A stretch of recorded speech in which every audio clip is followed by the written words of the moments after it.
إن الحمد لله نحمده ونستعينه ونستغفره ونؤمن به ونتوكل عليه ونعوذ بالله من شرور أنفسنا ومن سيئات أعمالنا من يهده الله فلا مضل له ومن يضلل فلا هادي له ونشهد أن لا إله إلا الله وحده لا شريك له ونشهد أن سيدنا وسندنا وحبيبنا وطبيبنا وطبيب قلوبنا ومولانا محمدا عبده ورسوله أما بعد فقد قال الله تعالى في كلامه المكين وفرقانه الحميد فأعوذ بالله من الشيطان الرجيم بسم الله الرحمن الرحيم نحن قسمنا بينهم معيشتهم في الحياة الدنيا ورفعنا بعضهم فوق بعض درجات ليتخذ بعضهم بعضا سخريا ورحمة ربك خير مما يجمعون وقال رسول الله صلى الله عليه وسلم أعطوا الأجير أجره قبل أن يجف عرفه أو كما قال عليه الصلاة والسلام آمنت بالله صدق الله مولانا العظيم وصدق رسوله النبي الكريم ونحن على ذلك من الشاهدين والشاكرين والحمد لله رب العالمين وقال تعالى في شان حبيبه ومحبوبه إن الله وملائكته يصلون على النبي يا أيها الذين آمنوا صلوا عليه وسلموا تسليما اللهم صل على محمد وعلى آل محمد كما صليت على إبراهيم وعلى آل إبراهيم إنك حميد مجيد اللهم بارك على محمد وعلى آل محمد كما باركت على إبراهيم وعلى آل إبراهيم إنك حميد مجيد মহারব্বে কারীমের আলিশান দরবারে লাখো কোটিবার শুকরিয়া জ্ঞাপন করছি, অনতিশীলে সুজুদ পেশ করছি যে মহান ইজ্জত জাল্লা শানু আমাদেরকে তার পবিত্র বিধান জুমা নামাজ পড়াতে তার কাছে পৃথিবীর সবচেয়ে শ্রেষ্ঠতম জায়গা মসজিদে আসার বসার সুযোগ করে দিয়েছেন। আমাদেরকে নামাজের পূর্বে কোরআন সুন্নাহ অনুযায়ী কিছু কথা শ্রবণ করার সুযোগ করে দিয়েছেন। আমাদেরকে শারীরিকভাবে সুস্থ রেখেছেন, সমাজের প্রতিকূল পরিবেশ অবস্থা থেকে আমাদেরকে রক্ষা করেছেন। আমাদেরকে তিনি সর্বপ্রকার বিপদ আপদ বালা মুসিবত থেকে হেফাজত করেছেন। সেজন্য সকল অন্তর পরিবার আলহামদুলিল্লাহ। প্রিয় শহীদ, আজ 23 শাওয়াল 1445 হিজরি সন 20 বৈশাখ 1431 বঙ্গাব্দ ও 3রা মে 2024 খ্রিস্টাব্দ। আজকে যে আয়াতে কারিমা তেলাওয়াত করেছি ও হাদিস শরীফ পাঠ করেছি, এই আয়াতে কারিমা ও হাদিসের উপরে সময়ের সংক্ষিপ্ত পরিসরে গুরুত্বপূর্ণ আলোচনা হবে। ওয়া তাওফীকি ইল্লা বিল্লাহ। প্রিয় শহীদ, বছর ঘুরে আবার এসেছে মে মাস। শ্রমিকদের অধিকার আদায় আন্দোলনের স্মৃতি বিজড়িত এ মাসের 1 তারিখ সারা বিশ্বে পালিত হয়েছে বিশ্ব শ্রমিক দিবস বা ইন্টারন্যাশনাল ওয়ার্কার্স ডে। এই দিবসটি আমাদেরকে স্মরণ করিয়ে দেয় শ্রমিকের মর্যাদা, অধিকার এবং মালিক শ্রমিক সম্পর্ক, দায়িত্ব, কর্তব্যের কথা। মে মাসের সংক্ষিপ্ত ইতিহাস। 1 মে আন্তর্জাতিকভাবে যে শ্রমিক দিবস হিসাবে স্বীকৃত এবং আন্তর্জাতিক দিবস হিসেবে এটা পালিত হয়, এর সংক্ষিপ্ত ইতিহাস হচ্ছে 1886 সালের 1 মে আমেরিকার মেহনতি শ্রমিক শ্রেণী দৈনিক 24 ঘন্টা 8 ঘন্টা কাজের দাবিসহ আরো কয়েকটি ন্যায্যদাবি ও অধিকার আদায়ের লক্ষ্যে জীবন বিসর্জন দিয়ে পৃথিবীর ইতিহাসে এক অভূতপূর্ব শ্রমিক আন্দোলনের সূচনা করেছিল। এই আন্দোলনের অংশ হিসাবে আমেরিকান ফেডারেশন অফ লেবারের 1885 সালের সম্মেলনের সিদ্ধান্তের ভিত্তিতে দৈনিক 8 ঘন্টা কাজের দাবিতে 1886 সালে 1 মে আমেরিকার শিকাগো শহরে হে মার্কেটের শ্রমিকরা ধর্মঘটের ডাক দিয়েছিল। সেখানে কত 3 লক্ষ শ্রমিক একসাথে একত্রিত হয়েছিল এবং তারা খুব সুন্দরভাবে শান্তি শৃঙ্খল ভাবে তারা ধর্মঘট পালন করছিল। কিন্তু তাদের ধর্মঘট চলাকালীন অবস্থায় মালিক পক্ষের স্বার্থবাদী পুলিশ ও কিছু ভারতের গুন্ডা তাদের উপরে বিনা উস্কানিতে অতর্কিত ভাবে হামলা চালায় এবং এই হামলায় তখন 6 জন শ্রমিককে নৃশংসভাবে হত্যা করা হয় এবং আরো শতাধিক শ্রমিক আহত হয়। এই হামলা এবং নৃশংসভাবে হত্যাযজ্ঞের জের ধরে প্রতিবাদে 4 মে শ্রমিকরা পুনরায় সমাবেশে ডাক দেয়। এ সমাবেশে পুনরায় পুলিশ হামলা চালালে শ্রমিকদের সাথে তাদের সংঘর্ষ বাধে এবং এই সংঘর্ষে আরো 4 জন শ্রমিক ও 7 জন পুলিশ নিহত হয়। শ্রমিক ধর্মঘট সংঘটিত করা অপরাধে যারা এই শ্রমিক আন্দোলনের নেতৃত্ব দিয়েছিল, এর ভেতরে শ্রমিক আন্দোলনের নেতা আগস্ট স্পিচ সহ 8 জনের বিরুদ্ধে মামলা দায়ের করা হয় এবং তাদেরকে প্রহসনমূলক বিচার অনুষ্ঠান করে সরকার 1887 সালে 6 জনের ফাঁসি কার্যকর করে। তবে তারা এভাবে তাদের আন্দোলনকে তারা দমিয়ে রাখতে পারেনি। তাদের এই আন্দোলনকে আরো ব্যবহার হয়ে যায় এবং আন্দোলনের ধারা আরো অধিক বেড়ে যায়।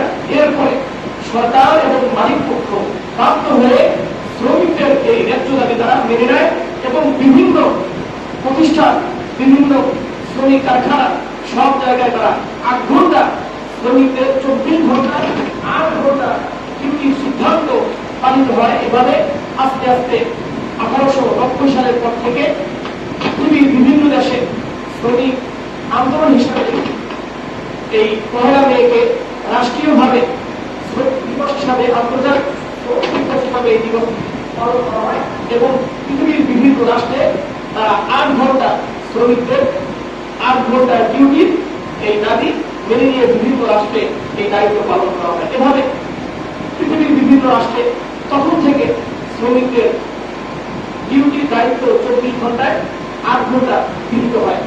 এই ধারাবাহিকতায় সারা পৃথিবীব্যাপী 1 মে আন্তর্জাতিক শ্রমিক দিবসকে খুব গুরুত্বের সাথে পালন করা হয়। বাংলাদেশেও এই দিবসটিকে গুরুত্বের সাথে পালন করা হয়। এই হল মোটামুটি সংক্ষিপ্ত ইতিহাস। আল্লাহ রাব্বুল আলামিন মানব জাতির কল্যাণ ও সফলতার জন্য সভা অনুকূল জীবন ব্যবস্থা ইসলামকে তিনি বর্ণিত করেছেন। ইসলামে জগতের কর্মকাণ্ড যথাযথ পরিচালনার জন্য আল্লাহ তাআলা মানুষকে দায়িত্বশীল ও অধীনস্থ, কর্মকর্তা ও কর্মচারী, মালিক ও শ্রমিক এমন 2টি শ্রেণীতে বিভক্ত করেছেন। দেখুন, মালিক কোন ব্যক্তি মালিক হওয়া, ওনারশিপ পাওয়া, কোন ব্যক্তি শ্রমিক হওয়া, এটা কোন ব্যক্তির নিজের অর্জিত ফল নয়, বরং এটা আল্লাহ রাব্বুল ইজ্জতের একটি নিজাম ব্যবস্থা। আল্লাহ তাআলা এই পৃথিবীকে সুচারুভাবে পরিচালনার জন্য মানুষকে 2 ভাগে বিভক্ত করেছেন। এক ভাগ হচ্ছে মালিক পক্ষ, আরেক ভাগ হচ্ছে শ্রমিক পক্ষ। যদি এমন না হতো, আল্লাহ তাআলা যদি এই নিজাম তৈরি না করতেন, তাহলে পৃথিবীর ব্যবস্থাপনা ধ্বংস হয়ে যেত। তাও যদি সবাই মালিক হতো তাহলে কাজ করতে হবে, আবার যদি সবাই কাজ করতো তাহলে মালিক হতো কি? এজন্য আমরা অনেক সময় দেখতে পাই বিভিন্ন সময় শ্রমিকদের সংকট দেখা দেয়। শ্রমিকদের সংকট দেখা দেওয়ার কারণে মালিককে বাধ্য হয়ে কিন্তু কাজ করতে হয়। কি হয় না, বিভিন্ন জায়গায় বাসা বাড়িতে ব্যক্তিগত আমাদের অনেক সময় মালিকরা পার্সোনাল পিএস খুঁজে পায় না, স্টাফ খুঁজে পায় না, বিশ্বস্ত ব্যক্তি খুঁজে পায় না, তখন হচ্ছে তার নিজের জীবনের রিস্ক নিয়ে অনেক কাজ নিজ হাতে করে কি করে না বলে। তাহলে যদি এভাবে সকল মানুষ যদি মালিক বলে যেত অথবা সকল মানুষ যদি শ্রমিক হয়ে যেত, তাহলে পৃথিবীর শৃঙ্খলা নষ্ট হয়ে যেত। কারণ তখন তার কাজ কি করবে? অনেকের টাকা থাকতো, অনেকের কাছে কি আছে? টাকা আছে, কিন্তু কাজ করার অনেক অভাব, তার পয়সা হয়তো নষ্ট হয়ে যেত। আবার অনেকের শ্রম দেওয়ার মতো কি আছে? শক্তি সামর্থ্য আছে, তার কাছে অর্থ নেই। এখন সেও যদি মালিক হতো, তাহলে সে যদি শ্রমিক হয়ে মালিক হতো, তাহলে তো তার ফায়দা হতো।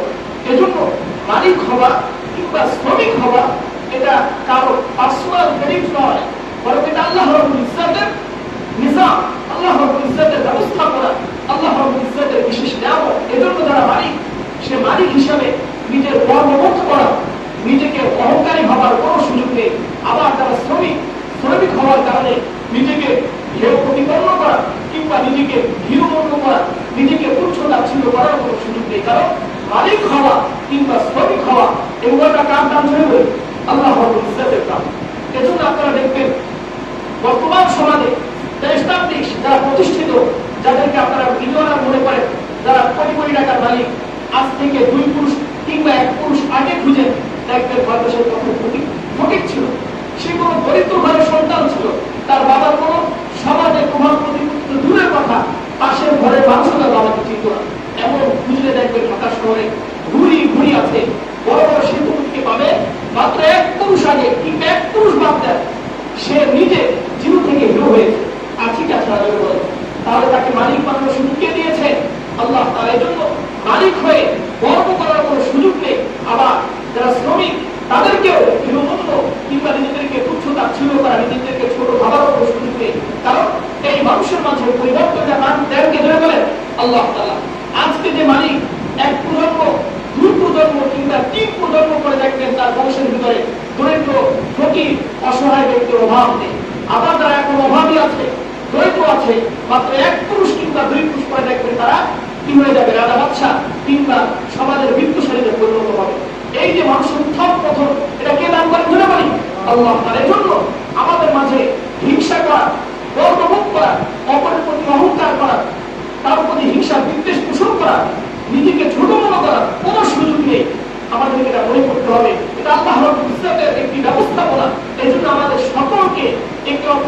ভাই ভাই হিসাবে কাজ করতে হবে। আল্লাহ তাআলা আমাদের আমল করার তৌফিক দান করেন সকলে, আমিন। প্রিয় সুধী, শ্রমিকরা নিজেদের অধিকার বাস্তবায়নের জন্য তারা নিজেদের প্রাণ দিয়েছে, আন্দোলন করেছে, তারা অনেক সংগ্রাম মিটিং করেছে, কিন্তু ইসলামে শ্রমিকদের অধিকার আদায়ের জন্য এবং শ্রমিকদের মর্যাদা আল্লাহ রাব্বুল ইজ্জত আকাশ চুম্বি করে দিয়েছে। আজ থেকে 1400 বছর পূর্বে, আজ থেকে 1400 বছর পূর্বে শ্রমিকদের কোনো ধরনের আন্দোলন করা ছাড়া, কোনো ধরনের দাবি উত্তোলন করা ছাড়াই আল্লাহ রাব্বুল ইজ্জত শ্রমিকদের মর্যাদা অনেক বৃদ্ধি করে দিয়েছেন। শ্রমিকদের অধিকার সমাজে বাস্তবায়নের জন্য আল্লাহ রাব্বুল ইজ্জত তার হাবিবের মাধ্যমে সমাজে তিনি করেছেন, দিক নির্দেশনা দিয়েছেন, এবং এভাবেই ইসলামের শুরুর যুগে, ইসলামের সোনালী যুগে তারা খুব সুন্দরভাবে, খুব সুশৃঙ্খলভাবে, শান্তিপূর্ণভাবে তারা জীবনযাপন করেছেন। আলহামদুলিল্লাহ। শ্রমিকদের অধিকার, শ্রমিকদের মর্যাদা ও অধিকারের ব্যাপারে কোরআন ও হাদিসে অসংখ্য আয়াতে কারিমা, অসংখ্য হাদিস বর্ণিত হয়েছে। এ সম্পর্কে আল্লাহ রাব্বুল ইজ্জত সূরাতুল জুমআহ 10 নম্বর আয়াতে বলেন, ফাইদা কুদিয়াতিস সালাতু ফান্তাশিরু ফিল আরদি ওয়াবতাগু মিন ফাদলিল্লাহ ওয়াজকুরুল্লাহ কাসীরান লাআল্লাকুম তুফলিহুন। আল্লাহ তাআলা আমাদেরকে শ্রম ব্যয়ের জন্য, তাদেরকে নামাজের পরে পৃথিবীর বিভিন্ন স্থানে মানুষের কর্মসংস্থানে ছড়িয়ে ছিটিয়ে পড়ার জন্য নির্দেশ প্রদান করেছেন, এবং মানুষদেরকে বলেছেন তোমরা নিজেদের সামর্থ্য অনুযায়ী, নিজেদের মেধা অনুযায়ী, নিজেদের বাহুবল অনুযায়ী তোমরা কর্মক্ষেত্রে গিয়ে সেখানে আল্লাহ রাব্বুল ইজ্জতের অনুগ্রহ তালাশ করো। তোমরা আল্লাহ তাআলার অনুগ্রহ তালাশ করো, আল্লাহ তাআলার অনুগ্রহ অন্বেষণ করো। আমরা যে জীবিকা নির্বাহের জন্য, আমাদের জীবিকা উপার্জনের জন্য আমাদের শ্রম, আমাদের মেধা, আমাদের শক্তি ব্যয় করি, এবং ব্যয় করার পরে আমাদের জীবিকা নির্বাহ করি, এই জীবিকা, এই রিজিক, এটা কার দান জন্য বলি? আল্লাহ রাব্বুল ইজ্জতের দান। পৃথিবীতে আমরা যা কিছু দেখি, আমাদের চোখের সামনে যত জিনিস আছে, যত জিনিস দৃশ্যমান কি অদৃশ্য, এই সব কিছু তার সৃষ্টি জন্য আল্লাহ তাআলার সৃষ্টি। ধরুন আমরা যদি এই জিনিসগুলোকে মানতে কুণ্ঠাবোধ করি, তাহলে যদি এমন হয়ে যায় আপনার সামনে যা কিছু আছে সব কিছু মুহূর্তের ভিতরে স্থির হয়ে যাবে, যেটা যেখানে আছে সব কিছু স্থির হয়ে যাবে, আপনি কোনো জিনিস কোনো কাজে ব্যবহার করতে পারবেন না, তাহলে তখন আপনার বুঝে আসবে এগুলো কাজ সৃষ্টি। এক করোনার কারণে আমাদেরকে এটা বুঝিয়ে দেওয়া হয়েছে। এভাবে পৃথিবীতে যা কিছু দেখেন, আমরা যা কিছু দেখি, গাছপালা, বনলতা, পাখি, নদী, তারা, খাল, যা কিছু আছে সব কিছু কার দান ধরে বলি? আল্লাহ তাআলার দান। সব কিছু আল্লাহ তাআলার সৃষ্টি, সব কিছু আল্লাহ তাআলার অনুগ্রহ। আমরা এগুলোকে সংযোজন বিয়োজন করে, আমরা এগুলোর উপরে গবেষণা করে, এর সার নির্যাস কিংবা এর মূল দেহকে কাজে লাগিয়ে আমরা একটা জিনিস উৎপাদন করি, তৈরি করি। মূলত পৃথিবীতে যা কিছু আছে এই সব কিছু কার দান ধরে বলি? আল্লাহ তাআলার দান। এই জন্য পৃথিবীতে বৈজ্ঞানিক বলে, ইঞ্জিনিয়ার বলেন, যে যাই করুক না কেন, তার নিজের, কোন ব্যক্তির নিজের সাধ্যে নাই, কোন ব্যক্তির নিজের এটা কখনোই ক্ষমতায় কুলাবে না যে নতুন কোন একটা জিনিস সে কি করবে, নিজের থেকে তৈরি করবে। বরং সে যাই করুক না কেন, সব কিছুই পৃথিবীতে আল্লাহ তাআলা দেওয়া নিয়ামত থেকে এটাকে সে ব্যবহার করে, এই নিয়ামতকে সে কাজে লাগিয়ে সংযোজন বিয়োজন করে, এর মাঝে সে আর্টিফিশিয়াল করে, এর থেকে কিছু সে কি করতে পারে, উৎপাদন করতে পারে, ক্রিয়েট করতে পারে, তৈরি করতে পারে।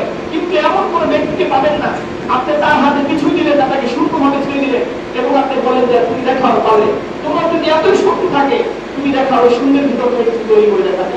কোন ব্যক্তি পারবে না। শূন্যের ভিতর থেকে কোন ডাক্তার যদি বলে তোমাকে শূন্য ছেড়ে দিলে হাওয়ার ভিতর থেকে তুমি কোনো কিছু তৈরি করো, কোন ডাক্তারের সাধ্য নেই কোনো কিছু তৈরি করা, কোন ইঞ্জিনিয়ারের সাধ্য নেই কোনো কিছু তৈরি করা, কোন বৈজ্ঞানিকের সাধ্য নেই সে কোনো কিছু তৈরি করবে, তার শূন্যের ভিতরে সে কিছুই করতে পারবে না। তাহলে সে যাই করুক না কেন, এই সব কিছু কার দান ধরে বলি? আল্লাহ তাআলার দান। আপনি আমি যাই করি না কেন, সবকিছু কার দান ধরে বলি? আল্লাহ তাআলার দান। আপনি পোশাক তৈরি করেন, পোশাকের সুতা তৈরি করেন, আপনি যেই জিনিস উৎপাদন করেন, চাই সেটা খাদ্যদ্রব্য হোক, জলবস্ত্র হোক, ব্যবহারিক জিনিস হোক, প্রসাধনী হোক, যেটাই হোক না কেন, এই সব কিছু কার দান, কার নিয়ামত, কার অনুগ্রহ আল্লাহ তাআলা অনুগ্রহ। এজন্য আল্লাহ তাআলা বলেছেন ওয়াবতাগু মিন ফাদলিল্লাহ, তোমরা আল্লাহ তাআলার অনুগ্রহ অন্বেষণ করো। যখন নামাজ শেষ হয়ে যায় তখন তোমরা তোমাদের সাধ্য অনুযায়ী, তোমাদের বাহুবল অনুযায়ী, তোমাদের মেধা শক্তি অনুযায়ী তোমরা আল্লাহ তাআলার অনুগ্রহ অন্বেষণে বেরিয়ে পড়ো। সুবহানাল্লাহ। এজন্য আল্লাহ রাব্বুল ইজ্জত এখানে শ্রমিকদেরকে আমাদেরকে আল্লাহ তাআলা ইন্ডিকেট করে বলছেন যে তোমরা নিজেদের শ্রম ব্যয় করে আল্লাহ তাআলার অনুগ্রহ তালাশ করো। তাহলে আমরা বুঝলাম শ্রমিকদেরকে শ্রম ব্যয় করার নির্দেশ কে দিয়েছেন যদি বলি আল্লাহ তাআলা। এই জন্য যারা শ্রমিক আমরা কি নিজেদেরকে ছোট মনে করবো? কি বলে ছোট মনে করার কোনো সুযোগ আছে? কোন শ্রমিককে ছোট মনে করার, নিজেকে হে অভিমান্য ভাবার, নিজেকে তুচ্ছ ভাবার কোন সুযোগ নেই। কারণ শ্রমিক, আপনি শ্রমিক হয়েছেন সেটাও আল্লাহ তাআলা, আর যে মালিক হয়েছে সেটাও কার যদি বলি আল্লাহ তাআলা। এভাবে রাসূল কারীম সাল্লাল্লাহু আলাইহি ওয়াসাল্লাম পৃথিবীতে মানুষ যা কিছু উপার্জন করে এই উপার্জনের ভিতরে সবচেয়ে শ্রেষ্ঠ উপার্জন হচ্ছে শ্রমিকের উপার্জন। রাসূল কারীম সাল্লাল্লাহু আলাইহি ওয়াসাল্লাম বুখারী শরীফের 2027 নম্বর হাদিসে আমাদেরকে তিনি জানিয়ে দিয়েছেন, হযরত মিকদাদ রাদিয়াল্লাহু আনহু থেকে বর্ণিত, রাসূল কারীম সাল্লাল্লাহু আলাইহি ওয়াসাল্লাম ইরশাদ করেন, মা আকালা আহাদুন তাআমান ফাতু খায়রুন মিন আইয়াকুলা মিন আমালি ইয়াদিহি। পৃথিবীতে নিজের হাতে উপার্জিত খাদ্য থেকে শ্রেষ্ঠ খাদ্য অন্য কোনো খাদ্য নেই। পৃথিবীতে নিজের হাতে উপার্জিত জীবিকার চেয়ে পৃথিবীতে নিজের হাতে উপার্জিত খাদ্য দ্রব্যের চেয়ে পৃথিবীতে উত্তম খাদ্য অন্য কোনো কিছু নেই। আল্লাহ রাব্বুল ইজ্জত রাসূল কারীম সাল্লাল্লাহু আলাইহি ওয়াসাল্লাম এই হাদিসের মাধ্যমে শ্রমিকের মর্যাদা আকাশচুম্বী করেছেন যে শ্রমিকের শ্রমের ফলে সেটা উপার্জন করে তার এই উপার্জিত খাদ্য, তার এই উপার্জিত জিনিস, তার এই জীবিকা নির্বাহের যে মাধ্যম, এটা হচ্ছে পৃথিবীর শ্রেষ্ঠ মাধ্যম। তার উপার্জন হচ্ছে পৃথিবীর শ্রেষ্ঠ উপার্জন। এই জন্য যারা শ্রমিক হতে পেরে আপনারা কি আল্লাহ তাআলার কাছে কৃতজ্ঞতা প্রকাশ করবেন, নাকি সবাই আমরা মগ্ন হব? কোনটা ধরে বলি? সবাই আল্লাহ তাআলার কাছে কৃতজ্ঞতা প্রকাশ করবে এই জন্য যে আল্লাহ রাব্বুল ইজ্জত শ্রমিকের উপার্জিত অর্থ, শ্রমিকের উপার্জিত খাদ্য, শ্রমিকের উপার্জিত অর্থলব্য এই সব কিছু পৃথিবীর শ্রেষ্ঠ উপার্জনে ভূষিত করেছে রাসূল কারীম সাল্লাল্লাহু আলাইহি ওয়াসাল্লাম।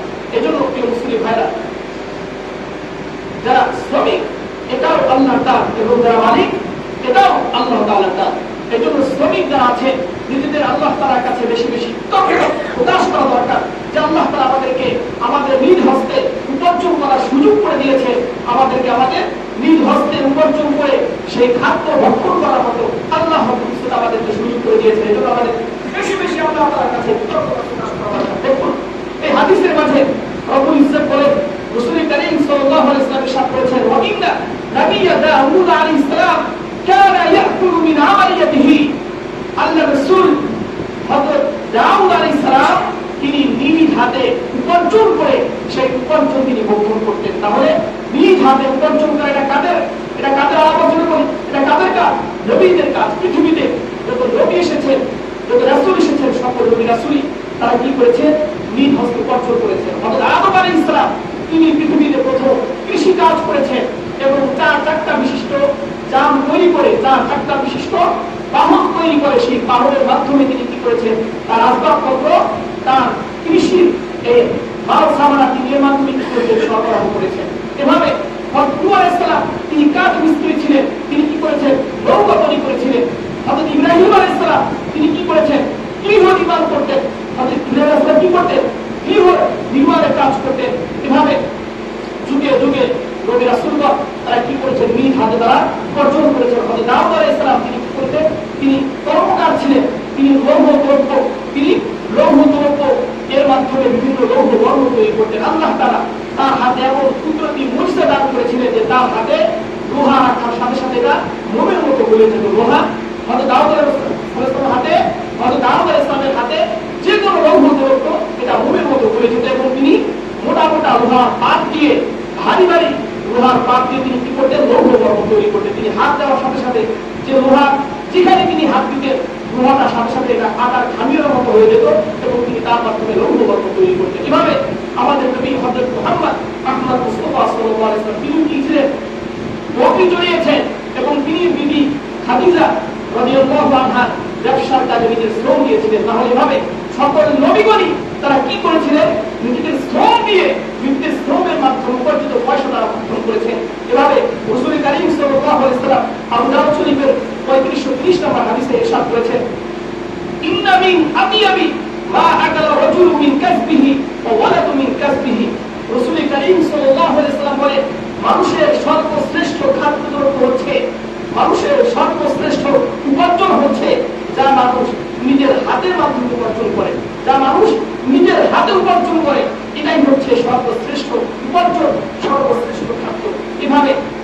সন্তানের উপার্জিত অর্থ এটাও পিতার অর্থে রূপান্তরিত হয়ে যায়।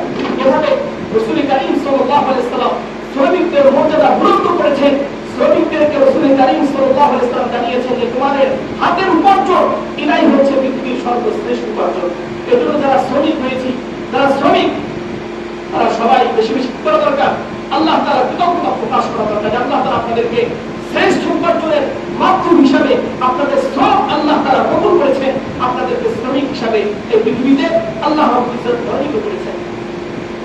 এভাবে আল্লাহ রাব্বুল ইজ্জত আমাদেরকে সমতা বিধানের জন্য আমাদেরকে দিক নির্দেশনা দিয়েছেন। প্রিয় মুসলিম ভাইরা, আমরা যারা শ্রমিক আছি আমাদেরকে অবশ্যই আমাদের দায়িত্ব বুঝে, আমাদের মর্যাদা বুঝে আমাদের কি করতে হবে, কাজ করতে হবে। পাশাপাশি রাসূল কারীম সাল্লাল্লাহু আলাইহি ওয়াসাল্লাম এমন একটি বাণী শ্রমিকদের অধিকার প্রতিষ্ঠার জন্য তিনি উচ্চারণ করেছে, এমন একটি বাণী তিনি আমাদেরকে শুনিয়েছে।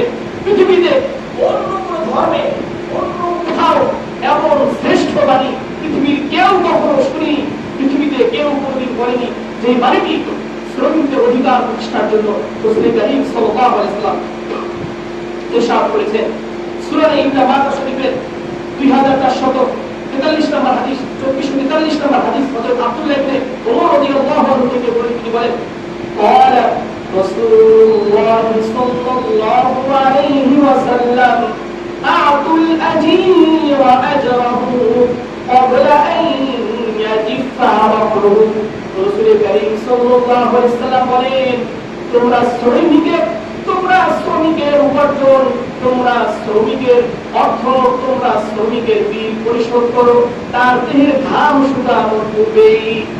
শ্রমিকের পাওনা, শ্রমিকের যে পাওনা আছে, শ্রমিক শ্রম দিয়ে তার যে পাওনা আছে, শ্রমিকের এই পাওনা, শ্রমিকের শ্রমের বিনিময়ে তুমি তাকে যে অর্থ দিতে, এই অর্থটা তার শরীরের ঘাম শুকানোর পূর্বেই তাকে পরিশোধ করো। দেখুন, রাসূল কারীম সাল্লাল্লাহু আলাইহি ওয়াসাল্লাম শ্রমিকের মর্যাদা, শ্রমিকের অধিকার প্রতিষ্ঠার জন্য কি মর্মস্পর্শ বাণী উচ্চারণ করেছে যে শ্রমিকের শ্রম দেওয়ার পরে, শ্রমিকের শরীরের ঘাম শুকানোর পূর্বেই তার মজদুরি, তার মজুরি, তার পাওনা তোমাকে অবশ্যই পরিশোধ করতে হবে। এবং শ্রেষ্ঠ বাণী পৃথিবীর কোন ধর্মে, পৃথিবীর কোন স্থানে, পৃথিবীর কেউ কোনদিন বলতে পারেনি। যে বাণী রাসূল কারীম সাল্লাল্লাহু আলাইহি ওয়াসাল্লাম আমাদেরকে বলেছেন। এজন্য আমরা ইসলাম মানি না, এজন্য আজকে আমাদের অধিকার প্রতিষ্ঠা হয় না। আমরা ইসলাম ফলো করি না, এজন্য সমাজে মানুষ শান্তি পায় না, সমাজে শান্তি খুঁজে পাওয়া যায় না। যদি মানুষ ইসলাম পরিপূর্ণরূপে ফলো করতো তাহলে অবশ্যই সমাজে শান্তি প্রতিষ্ঠা হয়ে যেত। রাসূল কারীম সাল্লাল্লাহু আলাইহি ওয়াসাল্লামের ফরমান, শ্রমিকের শ্রমের বিনিময়ে তার যে মজদুরি আছে, তার যে পাওনা আছে, তার এই পাওনা তার শরীরের ঘাম শুকানোর পূর্বেই তাকে পরিশোধ করতে হবে। এই বাণী রাসূল কারীম সাল্লাল্লাহু আলাইহি ওয়াসাল্লাম আমাদেরকে শুনিয়েছে। এজন্য যারা মালিক পক্ষ আছে তাদেরকে অবশ্যই যারা অধীনস্থ যারা শ্রমিক আছে তাদেরকে তাদের পাওনা যথা সময়, তাদের চুক্তিবদ্ধ সময় অনুযায়ী তাদেরকে অবশ্যই পরিশোধ করতে হবে।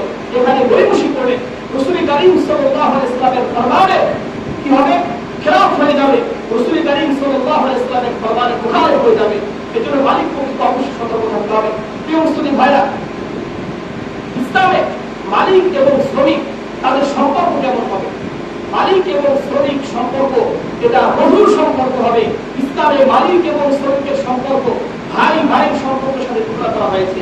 ইসলামে মালিক এবং শ্রমিক তারা কি জন্য বলি? পরস্পরে ভাই ভাই। ইসলামে মালিক এবং শ্রমিক তাদের সম্পর্ক হবে আপন ভাই ভাই মাঝে যেমন সম্পর্ক, তাদের মাঝেও সেই একই সম্পর্ক হবে।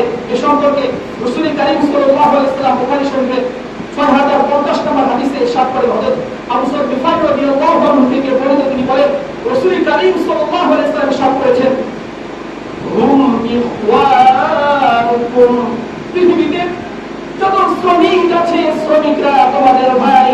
জাআলাহুল্লাহু তাহতা আইদিকুম, আল্লাহ রাব্বুল ইজ্জত তাদেরকে তোমাদের অধীনস্থ করে দিয়েছেন, তাদেরকে তোমাদের অধীনস্থ বানিয়েছেন। ফামান জাআলাল্লাহু আখাহু তাহতা ইয়াদিহি, সুতরাং যে ব্যক্তিকে তার ভাইকে তার অধীনস্থ করে দিয়েছেন, ফালইউতইমহু মিম্মা ইয়াকুলু, সে যেন যা খায় তার ভাইকেও তাই খাওয়ায়। দেখুন কেমন ইসলামে উচ্চারণ করা হয়েছে যে মালিক তার অধীনস্থ যে শ্রমিকরা আছে এই শ্রমিকরা হচ্ছে তাদের ভাই। অতএব মালিক যা খাবে, মালিক যা খাবে সে যেন শ্রমিককে তাই খাওয়া। এটা কে বলেছেন? রাসূল কারীম সাল্লাল্লাহু আলাইহি ওয়াসাল্লাম বলেছেন। তিনি কি শুধু বলেছেন, নিজে বলেই ক্ষান্ত ছিলেন নাকি তিনি এটা করে দেখিয়েছেন? তিনি কি করেছেন? তার যুগে তিনি করে দেখিয়েছেন। রাসূল কারীম সাল্লাল্লাহু আলাইহি ওয়াসাল্লাম তিনি যেমন ব্যবসায়ী ছিলেন, তিনি যেমন একজন আল্লাহর রাসূল ছিলেন, তদ্রূপ তিনি একজন মালিকও ছিলেন, তার অধীনস্থ শ্রমিকই ছিল। তদ্রূপ তিনি একজন রাষ্ট্রপ্রধান ছিলেন, তার অধীনস্থ সমাজের সকল মানুষ তার প্রধান হিসেবে বসবাস করেছে এবং পৃথিবীর যত নোংরা, যত আইডল হতে পারে সবকিছু তিনি মানুষের সামনে করে করে দেখিয়েছেন, সবকিছু তিনি মানুষকে দেখিয়েছেন। এজন্য প্রিয় মুসলিম ভাইরা, রাসূল কারীম সাল্লাল্লাহু আলাইহি ওয়াসাল্লামের ফরমান আমরা যদি অনুসরণ করি, তাকেও যদি আমরা আইডল হিসেবে গ্রহণ করি, তাকেই যদি আমাদের জীবনের সকল ক্ষেত্রে গ্রহণ করি, তার নমুনা, তার আদর্শ, তবেই সমাজে শান্তি প্রতিষ্ঠা হবে। তিনি কি বলেছেন? যে মালিক পক্ষকে তিনি বলেছেন, শ্রমিকরা তোমাদের অধীনস্থ দাস দাসীরা তারা আছে তোমাদের ভাই, অতএব তোমরা যা খাবে তাদেরকেও তাই খাওয়াবে। এরপর রাসূল কারীম সাল্লাল্লাহু আলাইহি ওয়াসাল্লাম বলেন, ওয়ালিল বিসু মিম্মা ইয়ালবাসুন, এবং তোমরা যা পরিধান করো, যে ধরনের পোশাক তোমরা পরিধান করো, শ্রমিকদেরকেও তোমাদের অধীনস্থ যারা আছে তাদেরকেও সেই একই পোশাক পরিধান করাবে। আজকের সমাজের মালিকরা কল্পনা করতে পারবে যে সে যা খাবে তার শ্রমিককে তাই খাওয়াবে, সে যেই টেবিলে বসবে শ্রমিককে একই টেবিলে বসাবে, সে যে পোশাক পরবে তার অধীনস্থ কর্মচারীদেরকে একই পোশাক পরাবে। কোনো মালিক কল্পনা করতে পারবে? কোনো মালিকের এটা কল্পনা করাও সম্ভব না। অথচ এটাই ছিল ইসলামের বাণী, এটাই ছিল ইসলামের বিধান, এটাই ছিল রাসূলের আদর্শ। তিনি যা খেতেন শ্রমিককেও তার অধীনস্থ ব্যক্তিদেরকেও তাই খাওয়াতেন, তিনি যা পড়তেন তার অধীনস্থ ব্যক্তিদেরকেও তাই পড়াতেন। তিনি যেভাবে যে স্থানে বসবাস করতেন তার মতোই পরিবেশ তার অধীনস্থ ব্যক্তিদেরকেও তিনি কি করতেন? করে দিতেন। এটাই ছিল রাসূল কারীম সাল্লাল্লাহু আলাইহি ওয়াসাল্লামের, এটাই ছিল রাসূল কারীম সাল্লাল্লাহু আলাইহি ওয়াসাল্লামের জীবন, এটাই ছিল রাসূল কারীম সাল্লাল্লাহু আলাইহি ওয়াসাল্লামের উসওয়া, এটাই ছিল রাসূল কারীম সাল্লাল্লাহু আলাইহি ওয়াসাল্লামের সিরাত। এজন্য আমরা রাসূল কারীম সাল্লাল্লাহু আলাইহি ওয়াসাল্লামের সিরাতকে ভুলে গেছি। রাসূল কারীম সাল্লাল্লাহু আলাইহি ওয়াসাল্লামের সিরাতকে ভুলে যাওয়ার কারণে সমাজ থেকে শান্তি উঠে গেছে, সমাজ থেকে আমাদের আজকে ভ্রাতৃত্ব বন্ধন নষ্ট হয়ে গেছে। কারণ রাসূল কারীম সাল্লাল্লাহু আলাইহি ওয়াসাল্লামের বাণীগুলো আজকে আমরা ফলো করছি না, তার আদর্শকে আজকে আমরা অনুসরণ করছি না। তার আদর্শ যদি আমরা অনুসরণ করতাম, তার আদর্শ যদি আমরা নিজের জীবনে ধারণ করতাম, তাহলে সমাজে শান্তি, শৃঙ্খলা, সুখের ছায়া সর্বস্ব বিরাজমান থাকতো, সর্বদা ছড়িয়ে পড়তো। এজন্য আমরা রাসূল কারীম সাল্লাল্লাহু আলাইহি ওয়াসাল্লামের জীবনী, রাসূল কারীম সাল্লাল্লাহু আলাইহি ওয়াসাল্লামের সিরাত আমরা অনুসরণ করতে সবাই রাজি আছি ইনশাআল্লাহ?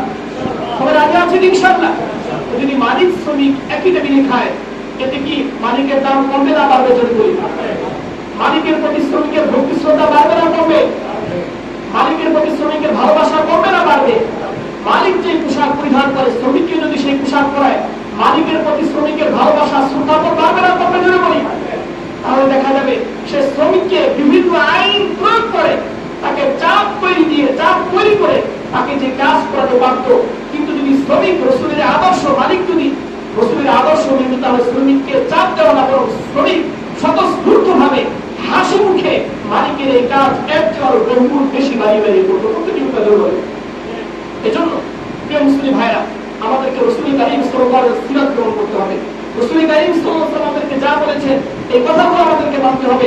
এরপরে হাদিসের মাঝে রাসূল কারীম সাল্লাল্লাহু আলাইহি ওয়াসাল্লাম বলেন, ওয়ালা ইউকাল্লিফুহু মিনাল আমালি মা ইয়াবলিগুহু। রাসূল কারীম সাল্লাল্লাহু আলাইহি ওয়াসাল্লাম বলেন, তুমি তোমার অধীনস্থ শ্রমিকদেরকে এমন কোন কাজ চাপিয়ে দিও না যে কাজ তার শক্তি সামর্থ্যের বাইরে। এমন কোন কাজ করার জন্য তাকে শক্তি প্রয়োগ করো না, চাপ প্রয়োগ করো না। ফাইন কাল্লা বহু মা ইয়াবলিগুহু, তবে যদি তুমি তাকে এমন কোন কাজ করতে চাপ দাও, তাকে যদি এমন কোন কাজ করতে তাকে বাধ্য করো যে কাজ করার সামর্থ্য তার নেই, যে কাজ করার শক্তি তার নেই, তবে তাকে তুমি তার কাজে সাহায্য করো। তাহলে তুমি যদি তাকে এমন কোন কাজ করতে বাধ্য করো যে কাজ করা শক্তি সামর্থ্য তার নেই, তাহলে তার ওই কাজে তোমাকে সাহায্য করতে হবে। তার ওই কাজ কিভাবে সহজে করা যায় এমন ডিসিশন তোমাকে নিতে হবে, এমন পদ্ধতি তোমাকে অবলম্বন করতে হবে, এমন সিস্টেম তোমাকে অবলম্বন করতে হবে যার মাধ্যমে শ্রমিকের এই কঠিন কাজ, শক্তি সামর্থ্যের বাহিরের কাজগুলো সে সহজেই সম্পাদন করতে পারে, এমন ব্যবস্থা তোমাকে করে দিতে হবে। এই বাণীকে শুনিয়েছে ধরে পারি রাসূল কারীম সাল্লাল্লাহু আলাইহি ওয়াসাল্লাম। এজন্য শ্রমিক এবং মালিকের সম্পর্ক, এটা কিসের সম্পর্ক যদি বলি? ভাই ভাই সম্পর্ক। এটা মরিক এবং গোলাম, প্রভু এবং দাস, এই সম্পর্ক মালিক এবং শ্রমিকের নয়, বরং শ্রমিক এবং মালিকের সম্পর্ক হচ্ছে তারা তোমাদের ভাই। শ্রমিকরা কি মালিকের ভাই, মালিক ও শ্রমিকের ভাই হতে ভাই ভাইয়ের সম্পর্ক যেমন মালিক শ্রমিকের সম্পর্ক হবে তেমন। এজন্য যারা মালিক পক্ষ আছে তাদেরকে অবশ্যই রাসূল কারীম সাল্লাল্লাহু আলাইহি ওয়াসাল্লামের এই হাদিস, রাসূল কারীম সাল্লাল্লাহু আলাইহি ওয়াসাল্লামের সিরাত তারা যদি ফলো করে, তারা যদি অনুসরণ করে, দেখবেন আপনি আইন প্রয়োগ করে যা করছে তাদের প্রতি ভালোবাসা দেখান, তাদের প্রতি উদার হন, শ্রমিকদের প্রতি উদার হন, তাদের প্রতি আপনার ভালোবাসার হাত বাড়িয়ে দেন। তারা আপনি চাপ প্রয়োগ করে তাদের মাধ্যমে যতটুকু কাজ করাচ্ছে তারা স্বেচ্ছায় এর চেয়ে অধিক কাজ বেশি করে দেবে ইনশাআল্লাহ। করবে তো করবে, কি বলে করবে তো করবে না, করবে কি করবে না যেন বলে করবে ইনশাআল্লাহ, অবশ্যই করবে। এই জন্য রাসূল কারীম সাল্লাল্লাহু আলাইহি ওয়াসাল্লাম আমাদেরকে আমাদের ভ্রাতৃত্ব বন্ধন অটুট রাখার জন্য তিনি আমাদেরকে এই বাণীগুলো শিখিয়েছেন। এবং এই মালিক শ্রমিক তারা পরস্পরে ভাই ভাই, এবং মালিক শ্রমিক হওয়া এটা কোন ব্যক্তির নিজস্ব ক্রেডিট নয়, বরং মালিক হওয়া এটাও আল্লাহ তাআলার করুণা, এবং শ্রমিক হওয়া এটাও আল্লাহ রাব্বুল ইজ্জতের করুণা। এবং মালিক শ্রমিক হওয়া এটা হচ্ছে পৃথিবীর ব্যবস্থাপনা, নিজাম শৃঙ্খলা ঠিক রাখার জন্য, পৃথিবীর ডিসিপ্লিন, কর্মক্ষেত্রে ডিসিপ্লিন ঠিক রাখার জন্য আল্লাহ রাব্বুল ইজ্জতের একটি বিধান, আল্লাহ রাব্বুল ইজ্জতের একটি সিস্টেম। এই সিস্টেম যদি রাব্বুল ইজ্জত গ্রহণ না করতে তাহলে পৃথিবীর শৃঙ্খলা ধ্বংস হয়ে যেত। এজন্য আল্লাহ রাব্বুল ইজ্জত কাউকে মালিক বানিয়েছেন, আবার কাউকে শ্রমিক বানিয়েছেন। আজ যে মালিক আজ থেকে হিসাব করে দেখবেন 2 পুরুষ পরে ওই মালিকের ছেলে হবে শ্রমিক, আর আজ যে মালিক হিসাব করে দেখবেন 2 পুরুষ পূর্বে ওই শ্রমিকের ছেলে আজ হয়েছে মালিক। এভাবেই আল্লাহ রাব্বুল ইজ্জত পৃথিবীর মাঝে এভাবে পৃথিবীর নিজামকে তিনি পরিবর্তন করে মানুষের মাঝে শৃঙ্খলা তিনি বজায় রাখেন। তারা এক সময় ধনী বাদশা থাকে, তারা এক সময় ফকির হয়ে যায়, আবার তারা এক সময় ফকির থাকে, তারা এক সময় বাদশা হয়ে যায়। এভাবে ফকিরকে বাদশা, বাদশাকে ফকির, এভাবে মানুষের মাঝে ক্রমবর্ধমান মানুষের মাঝে এভাবে উত্থান এবং পতন, এর মাধ্যমে আল্লাহ রাব্বুল ইজ্জত সমাজের শৃঙ্খলা তিনি কি রাখেন, অক্ষুণ্ণ রাখেন, বজায় রাখেন। এ সম্পর্কে আল্লাহ রাব্বুল ইজ্জত পবিত্র কালামুল্লাহ শরীফে 25 নম্বর পারায় সূরা যুখরুফের 32 নম্বর আয়াতে আল্লাহ তাআলা বলেন, নাহনু কাসামনা বাইনাহুম মাঈশাতাহুম ফিল হায়াতিদ দুনিয়া ওয়া রাফা'না বা'দাহুম ফাওকা বা'দিন দারাজাতিন লিয়াত্তাখিযা বা'দুহুম বা'দান সুখরিয়া। নাহনু কাসামনা বাইনাহুম মাঈশাতাহুম ফিল হায়াতিদ দুনিয়া। আল্লাহ রাব্বুল ইজ্জত বলেন, দুনিয়ার জীবনে, পার্থিব জীবনে আমি মানুষদেরকে তাদের মাঝে তাদের জীবিকা বন্টন করে দেই। তাদের জীবিকা এটা আমি নিজেই রব্বুল ইজ্জত বন্টন করে দেই। আমাদের জীবিকাকে বন্টন করেন জন্য বলি আল্লাহ রাব্বুল ইজ্জত আমাদের জীবিকা উপার্জনের মাধ্যম, উপার্জনের সিস্টেম এটা আল্লাহ রাব্বুল ইজ্জতই বন্টন করেন। কাউকে তিনি মালিক বানান, কাউকে তিনি শ্রমিক বানান, কাউকে তিনি মলিক বানান, কাউকে তিনি দাস বানান, কাউকে তিনি ব্যবসায়ী বানান, কাউকে তিনি ডাক্তার বানান, কাউকে তিনি ইঞ্জিনিয়ার বানান, আবার কাউকে তিনি ফকির বানান, কাউকে তিনি দরিদ্র বানান, কাউকে তিনি কর্মকার বানান, কাউকে তিনি স্বর্ণকার বানান, কাউকে তিনি ব্যবসায়ী বানান। সবকিছু তার ক্ষমতায় ধরে বলি আল্লাহর ক্ষমতায়, সবকিছু কি করে ধরে বলি আল্লাহ রাব্বুল ইজ্জত করেন। এরপর আল্লাহ তাআলা বলেন, ওয়ারাফা'না বা'দাহুম ফাওকা বা'দিন দারাজাত। আমি তাদের একজনকে অপরজনের উপরে মর্যাদায় উন্নীত করি। আমি কাউকে মালিক বানাই, আবার কাউকে শ্রমিক বানাই। কেন বানাই? রব্বুল ইজ্জত বলেন, লিয়াত্তাখিযা বা'দুহুম বা'দান সুখরিয়া। তারা যেন একে অপরের কাজ করার সুবিধার্থে একে অপরকে কি বানাতে পারে, শ্রমিক বানাতে পারে, এবং অপরকে মালিক বানাতে পারে। কিসের জন্য? কাজ করার সুবিধার্থে, সমাজের ব্যবস্থাপনা ঠিক রাখার জন্য, সমাজের নিজাম শৃঙ্খলা ঠিক রাখার জন্য আল্লাহ রাব্বুল ইজ্জত কাউকে মালিক বানান, কাউকে শ্রমিক বানান, কাউকে ব্যবসায়ী বানান, কাউকে ডাক্তার বানান, আবার কাউকে কর্মকার বানান, কাউকে স্বর্ণকার বানান, আবার কাউকে বানান মুচি, কাউকে বানান মজদুর, কাউকে বানান মাঝি, কাউকে বানান মাল্লা। এই সব কিছু কি করেন জোরে বলি আল্লাহ রাব্বুল ইজ্জত। এই সব কিছু নিজাম, সব সিস্টেম এটা রাব্বুল ইজ্জতই করেন। কেন করেন? সমাজের শৃঙ্খলা ঠিক রাখার জন্য। এজন্য যারা মালিক হয়ে ওনারশিপ পেয়ে তার গর্ব করা, তার অহংকার প্রদর্শন করা, নিজেকে নিজে প্রভু ভাবা ন্যূনতম সুযোগ নেই। আবার যারা শ্রমিক, যারা মজদুর, যারা কুলি, তাদেরকেও নিজেদেরকে নিজে নিকৃষ্ট মনে করার, ছোট মনে করার কোনো সুযোগ নেই। কারণ এই সব কিছু কার দান জন্য বলি? আল্লাহ রাব্বুল ইজ্জাতের দান। এই সব কিছু রাব্বুল ইজ্জাতের নিজাম, সব কিছু রাব্বুল ইজ্জাতের বিধান। এই জন্য মালিক শ্রমিকের সম্পর্ক হবে পরস্পর ভাই ভাইয়ের সম্পর্ক। কিসের সম্পর্ক যেন বলি? ভাই ভাই সম্পর্ক। এখানে রব কিংবা গোলামের সম্পর্ক নয়, বরং মালিক এবং শ্রমিকের সম্পর্ক কি হবে যেন বলি? ভাই ভাই সম্পর্ক। প্রিয় সুধী, আমি বলছিলাম শ্রমিকের অধিকার নিয়ে কথা।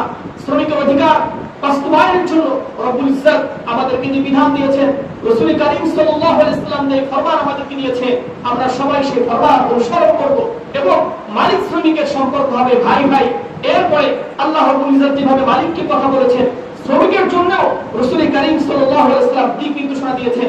শ্রমিককেও তার নিজের দায়িত্বের ব্যাপারে তাকে কি থাকতে হবে? সচেতন থাকতে হবে। নিজের দায়িত্ব তাকে অবশ্যই ভালোভাবে পালন করতে হবে। রাসূল কারীম সাল্লাল্লাহু আলাইহি ওয়াসাল্লাম বলেন, কানজুল উম্মালের হাদিস, রাসূল কারীম সাল্লাল্লাহু আলাইহি ওয়াসাল্লাম বলেন, ইন্নাল্লাহ তাআলা ইউহিব্বু মিনাল আমিলি ইযা আমিলা আইয়ুহসিনা। আল্লাহ রাব্বুল ইজ্জত ওই ব্যক্তিকে, আল্লাহ রাব্বুল ইজ্জত ওই শ্রমিককে অধিক পরিমাণ ভালোবাসে যে শ্রমিক যখন সে তার শ্রম দেয়, তার কাজ করে, এই কাজটা সে সুচারুভাবে, সুন্দরভাবে, সাজানো গোছানো ভাবে এবং শৃঙ্খল ভাবে কাজ করে, ওই শ্রমিককে আল্লাহ রাব্বুল ইজ্জত অধিক পরিমাণ ভালোবাসে।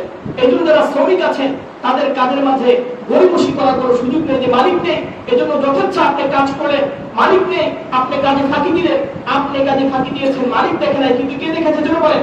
একজন মালিক, যিনি আপনার গরিবের মালিক, গরিব না, যিনি আপনার সাময়িক অর্থে যিনি আপনার মালিক, এই মালিকেরও যে মালিক এবং আপনারও যে মালিক, সেই মালিক অবশ্যই আপনাকে আমাকে দিচ্ছেন। এজন্য যারা শ্রমিক আছেন তাদেরকেও তাদের কাজগুলো করতে হবে সুন্দরভাবে, শৃঙ্খলভাবে এবং কাজটা মনোযোগের সাথে সুন্দরভাবে করতে হবে। নিজের মতো করে, আপন মনে করে কি করতে হবে? তার কাজগুলো করতে হবে। আর মালিককেও কি করতে হবে? শ্রমিককে তার ভাই মনে করতে হবে এবং তার শরীরের ঘাম শুকানোর পূর্বেই তার কাজের মজদুরি, তার কাজের পারিশ্রমিক অবশ্যই তাকে কি করতে হবে? পরিশোধ করতে হবে। আমরা যদি ভাবে ভাই ভাইয়ের মতো কাজ করি, তবেই সমাজে শান্তি প্রতিষ্ঠা হবে, তবেই সমাজে সুশৃঙ্খল সুন্দর পরিবেশ, সমাজে সুন্দর একটি পরিবেশ কায়েম হবে। এজন্য আমাদের সকলকে মিলে কাজ করতে হবে। সবাই রাজি আছেন ইনশাআল্লাহ? আল্লাহ তাআলা আমাদের সকলকে আমল করার তৌফিক দান করেন। শ্রমিকের অধিকার বাস্তবায়নের জন্য মালিক পক্ষকে অবশ্যই সোচ্চার থাকতে হবে, তাদেরকে অবশ্যই দয়াশীল হতে হবে, তাদেরকে অবশ্যই যত্নশীল হতে হবে, দায়িত্ববান হতে হবে। আর শ্রমিক ভাই যারা আছেন তাদেরকেও মালিকের কাজগুলো নিজের কাজ মনে করে সুন্দরভাবে করতে হবে। আল্লাহ তাআলা আমাদের সকলকে আমল করার তৌফিক দান করেন। ওয়া আখিরু দাওয়ানা আলহামদুলিল্লাহি রাব্বিল আলামিন।